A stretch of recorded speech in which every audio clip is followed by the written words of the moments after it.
তাকাও ফিলিস্তিনের দিকে, তাকাও গাজার দিকে। যাদের 5 তলা 10 তলা বাড়ি ছিল, আজকে তারা পথের ভিখারির মতন। ছোট বাচ্চা, বয়স মাত্র 5-6, কিছু বাচ্চার বয়স এমন হইতে পারে 5 মাস 6 মাস, মা নাই বাবা নাই। আহা, এখন তাদের দেশ নরভূমি, মিসাইলের আঘাতে সব খান খান হয়ে গেছে। কোথায় তারা কিভাবে বসবাস করতেছে? একটা জিনিস ভাবো তো তুমি, আমি কত ভালো আছি। আজকে আমি যে ঘরে ঘুমাই, এই ঘর যদি হঠাৎ করে আমার দেশের যুদ্ধ লাগিয়া যদি এই ঘর ছিন্ন বিচ্ছিন্ন হয়ে যায়, কোথায় ঘুমাবো, কোথায় থাকবো? তাদের কষ্টটা তোমার ফিল করতে হবে। তুমি যেরকমই থাকো, এতটুকুর ভিতরে শুক্রিয়া করো, আল্লাহর কাছে অশুক্রিয়া করো না।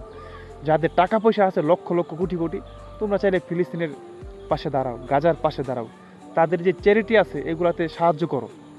তোমাদের একটা সাহায্য শত শত মানুষের খাওয়ানোর টাকা হবে, মানে একটা জীবন বাঁচবে তার।